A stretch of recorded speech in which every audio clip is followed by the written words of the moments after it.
आज ऐसे समाज सेवी के पास उपस्थित हैं जो बरसों से अनवरत गरीब गुरबों को सेवा करते चले आए हैं, चाहे वो कोरोना काल हो या ऐसे भी मैनुअली जो इनके जहन में बात आती है कि हम सेवा करेंगे गरीबों को, जो ज़रूरतमंद हो, जिन्हें कुछ चाहिए, तो उनके दिमाग में सिर्फ एक याद आता है, ये हैं भीम प्रसाद तुरहा।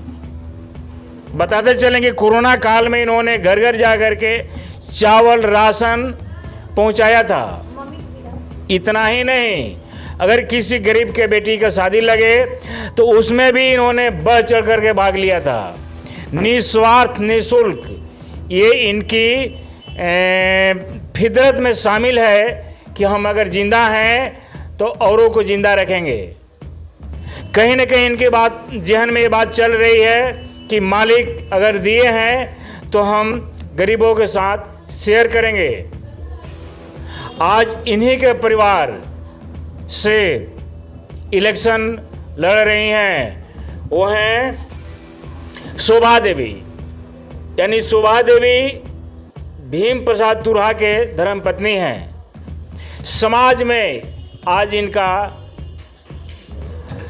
आदर्श लोग नाम लेते हैं, वो अपने परिचय के मोहताज नहीं हैं। क्या कुछ कह रहे हैं भीम तुरहा जी, उनसे भी हम बात करते हैं कि क्या उपलब्धि है और समाज में कौन सा मुद्दा लेकर के जा रहे हैं। भीम बाबू, पीएम तक चैनल में आपका स्वागत बा। प्रणाम सब पूरा जनता को, बक्सर नगर वासियों को मैं तहे दिल से प्रणाम करता हूं और मैं करता रहूंगा और गरीबों को मैं मदद हमेशा करता आया हूं और करता रहूंगा। 1986 से करीब हम गरीबों के साथ, किसी को कोई चीज़ का कमी होता है तो हम दौड़ जाते हैं अगर कोई हमको खोजता है तो। और 2000 में बाज़ार की लड़ाई जो थी मनमाना वसूली के खिलाफ, मैं उस बढ़ चढ़ करके हिस्सा लिया था और डीएम से आग्रह करके उसको मतलब कि वसूली कम कराया था। वाह, काबिले तारीफ है। ये भीम प्रसाद गुप्ता जी हैं, भीम प्रसाद तुरहा जी हैं, जो मनमाना वसूली के खिलाफ इन्होंने आवाज़ उठाई थी। यानी जितने लोग समुदाय हैं, तुरहा वर्ग हैं या जो विक्रेता हैं, सबका आवाज़ ये भीम तुरहा, ये इनकी पहचान है।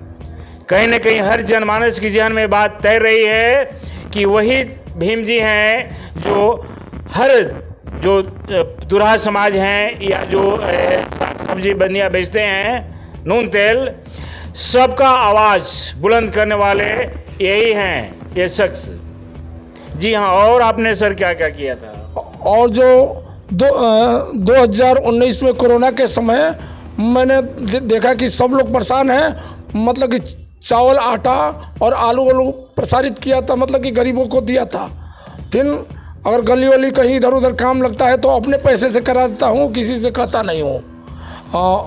और मेरा लड़का अंतर्राष्ट्रीय खिलाड़ी है, राष्ट्रीय खिलाड़ी है, जो कि डीएम साहब और बिहार सरकार के मंत्री श्याम रजक जी भी इसको प्रोत्साहित कर चुके हैं। बिहार सरकार से 4 बार पुरस्कार प्राप्त कर चुका है खेल दिवस पर। अच्छा, 1 मिनट हम चाहेंगे बेटा, आप कुछ बोल सकते हैं? ना, बोल नहीं सकते हैं, कुछ सुन सकते हैं? कृष्ण मुखबधिर हैं, मुखबधिर कृष्ण का। हम चाहेंगे कैमरामैन से पूरा नीचे से ऊपर दिखाने के लिए कि यही एक शख्स हैं जिनकी माता जी आज इलेक्शन लड़ रही हैं उप पार्षद के लिए। और ये जो चेहरा है आप देख रहे हैं, ये दर्जनों मंच से सम्मानित हो चुके हैं। यहाँ के जिलाधिकारी महोदय, एसपी महोदय या जो जाने माने हस्ती हैं, इन्हें माला दिया गया है और यहाँ वो भी इस चेहरा को नवाजे हैं। चूंकि ये सुन नहीं सकते हैं, बहुत बड़ी उपलब्धि इनके लीलार जो आप देख रहे हैं ना, इस पर लिखा हुआ है। चूंकि ये क्या करते हैं सर?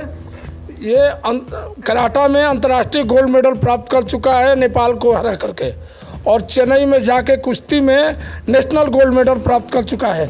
केरला से कांस्य पदक प्राप्त कर चुका है, और रांची से फुटबॉल में कांस्य पदक प्राप्त कर चुका है।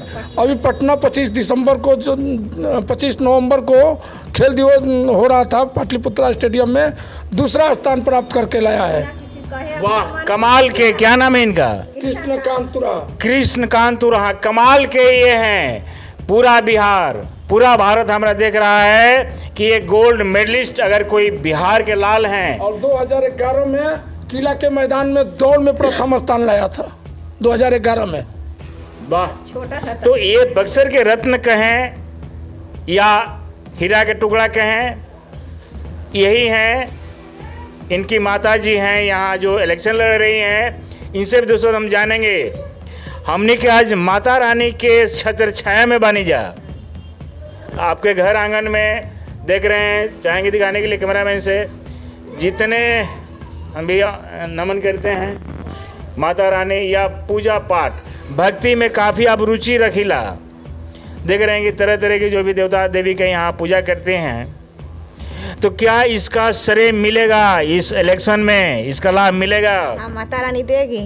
हाँ, माता रानी पर भरोसा बा? पूरा भरोसा बा माता रानी पर। माता रानी और अपने आप पर भी भरोसा है जी। मैं समाज के लिए हमेशा अग्रसर खड़ा रहता हूँ, इसलिए मुझे भी पूर्ण रूप से विश्वास है कि हम इस चुनाव में जीतेंगे। इसके पहले मैं विधानसभा का चुनाव लड़ चुका हूँ 2020 में जी। अच्छा, पूछ जाना चाहेंगे, अगर जीत के सेहरा जनता रुआ सर बांध देती है तो माता रानी के रुआ का चाहे? माता रानी के जो चढ़ता है वो चढ़ाएंगे, चुनरी चढ़ाएंगे, फल प्रसादी कड़ा चढ़ाएंगे, और क्या चढ़ाएंगे। क्योंकि माता जी के बहुत बड़ा लम्हर हाथ होला। हाँ। भगवा वाली माँ के बारे में हर लोग जानते हैं, लम्हर हाथ होला। जेकरा पर माता रानी का कृपा दृष्टि बन जाए वो महान बन जाता है।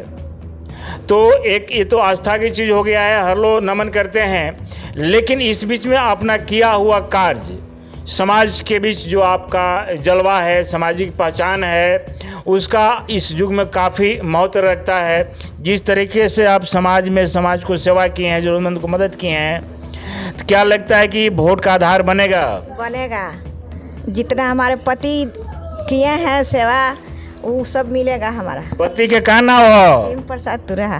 भीम प्रसाद तुरहा। देखिए, आज बड़ा गर्व से लोग कह रहा बा कि हमारे जो स्वामी देव हैं, पति हैं, भीम प्रसाद तुरहा हैं। यानी गर्व होती है। ऐसे जो महिला हैं, ऊर्जवान महिला हैं हमारे बीच। और एक हैं, का कहब यहाँ के इलेक्शन में खड़ा बने? इलेक्शन में खड़ा तो अब कबो रही। हाँ, कबो पे पीछे कौन तरह के आशीर्वाद दे यहाँ के? सब तरिए से माता रानी के बाद। हाँ, हाँ, माता रानी सब कुछ करी है। चलिए, युवा वर्ग और महिलाओं का किस तरह का समर्थन है? भरपूर से हो। हमारा मतलब कि हमारे समाज से लेकर के अन्य समाज, हम पूरे सभी समाज से जुड़े हुए हैं। ये नहीं कि मैं पर्सनल अपने समाज से, मैं अपने समाज से जिला अध्यक्ष भी हूँ, और हर समाज के वर्ग लोगों को मैं तत्पर सेवा करने के लिए सदैव खड़ा रहता हूँ। हम एक चीज़ जानना चाहेंगे कि पीएम तक चैनल के माध्यम से जो आपके वोटर हैं, मतदाता हैं, या जो जिनको आप सेवा कर चुके हैं, उनको क्या अपील करेंगे इस इलेक्शन के मौका पर? मैं सेवा के लिए वोट नहीं मांग रहा हूँ। मैं ये कह रहा हूँ कि शहर के विकास के कार्यों में आप हमको जिताइए, मैं विकास करके दिखाऊंगा। जो भी विकास का पैसा आएगा वो मैं विकास में खर्च करूंगा। ये नहीं कि उस पैसे से मुझको कमा करके खाना है। लोग, कितने लोग उसको धंधा बना चुके हैं, लेकिन मेरा ऑलरेडी अपना धंधा है कमाने खाने के लिए। मेरे घर में खाने वाला कोई नहीं है। सिर्फ मैं विकास का मतलब सोचता हूँ कि जनता तक विकास पहुँचाऊँ। वाह, ऐसे ऐसे अगर प्रत्याशी फील्ड में आ जाएं तो बक्सर का दिशा और दशा दोनों बदल जाएगी। कूड़ा करकट का अंबार जो देखी जा रही है वो शायद बहुत दूर चली जाएगी, और बक्सर एक चकाचक धर्म के नगरी बनेगा। ये कहना है यहाँ के प्रत्याशियों का। फिलहाल आगे कुछ होता है हम वो भी दिखाएंगे। पीएम तक चैनल के लिए मैं हूँ राम राज सिंह, बक्सर।